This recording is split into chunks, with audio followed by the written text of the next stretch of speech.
It was late in the evening, the sky tinged with deepening shades of gray. When she found herself standing outside, balancing a flashlight in one hand and a screwdriver in the other. The more she tried to fix the fixture, the more her frustration grew. "Need a hand?" a friendly voice called out. She turned to see Daniel, her neighbor, sleeves rolled up and wearing an easy smile. "This light might actually hate me," Sarah laughed, stepping aside. Daniel climbed the steps and, with a few quick movements, brought the porch light back to life. A warm glow bathed them both. "Magic hands," she joked. "Just years of fixing things," he replied with a grin. That night, she couldn't stop thinking about him, the way he had helped, how gentle he was. He seemed to have this quiet kindness, the sort that lingered long after the moment passed. And over the next few weeks, their paths kept crossing. A wave from the driveway. A smile from across the yard. Small things that slowly started to feel important. One day, her son Omar was outside, struggling with his bike chain. Daniel happened to walk by, knelt beside him, and fixed it with ease. "You're good at that," Omar said, amazed. "Had one just like it when I was your age," Daniel replied with a soft smile. From the doorway, Sarah watched, feeling something she hadn't felt in a long time. Daniel made people feel seen. No judgment. No pretense. Just genuine care. As the weeks rolled by, Daniel became part of her routine. He'd wave with his coffee mug in hand, sometimes lost in thought. Sometimes catching her eye with a smile that felt a little too meaningful to ignore. One night, after a long draining day at work, she found him outside tossing a tennis ball against his garage wall. "Tough day?" he asked. "You could say that," she sighed. Without speaking further, he handed her the ball. She hesitated, then tossed it. It bounced cleanly off the wall and back to her hand. The simple motion was strangely calming. "You're not half bad," he teased. "You're just being nice." They tossed the ball in silence for a while, a kind of peace settling between them. By the time she went back inside, the weight she'd carried all day seemed lighter. From then on, Sarah realized she was looking for him more and more, his presence, his calm, the feeling of being around someone who just got it. She hadn't asked for any of it, but somehow, Daniel kept showing up exactly when she needed him most. One evening, she came home to find him on her porch steps, helping Omar with math homework. Her son looked excited. Daniel was patient, focused, kind. "Mom, Daniel's way better than my teacher," Omar said proudly. Sarah laughed, but her chest tightened with something tender and unexpected. Daniel wasn't just helpful, he cared, and he never made it feel like an obligation.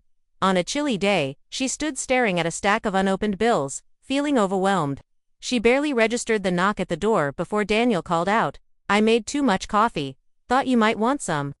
There he stood, holding 2 mugs. That small act of kindness hit her harder than it should have. "You reading minds now?" she asked. "I just figure everyone needs coffee sometimes," he smiled. They sat on the porch, sipping in silence.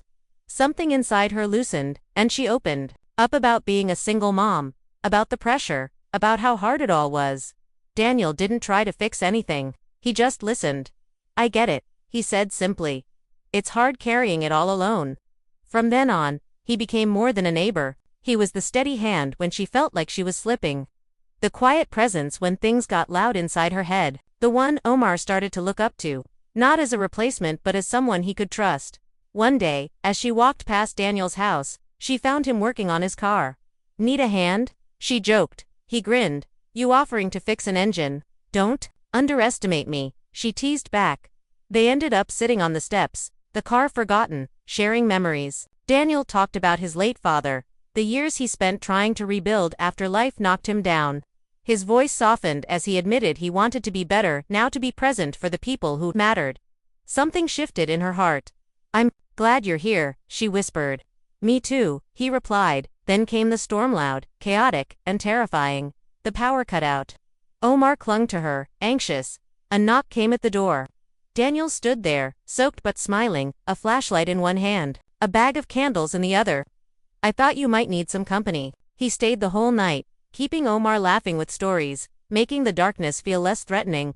When Omar finally fell asleep, Sarah and Daniel sat quietly together. "I don't know how you always show up at the right time," she said. "Because I care," he answered. She looked at him, emotions rushing forward. "I feel something for you," she confessed. "But I'm scared." Of what? Of getting close again, of losing it. I'm not going anywhere, he said softly. I'm here because I want to be. She took his hand. Promise me you won't stop. I'll never stop, he replied. And he did single quotes. Days turned into months. Daniel became part of their lives in quiet, meaningful ways. Helping Omar with projects. Fixing whatever was broken. Being there always.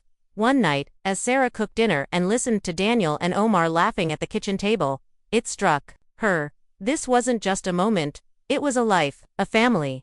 Of course, not everything was easy. They had their differences, culture, beliefs, experiences. Doubts crept in, sometimes whispered by others, sometimes by fear itself. But Daniel never wavered. I know you're scared, he once told her, but I'm still here. And I still mean it. Eventually, on a quiet evening after dinner, Daniel took her hand and simply said, I love you. I want to be part of this of us, forever, if you'll have me. Sarah didn't hesitate. Yes, she whispered, over and over. And so they continued through hard days, joyful days, and all the ones in between. Daniel never tried to replace anyone. He just became a partner, a father figure, a quiet constant in their ever-changing world. Sarah had once begged him not to stop, and he never did.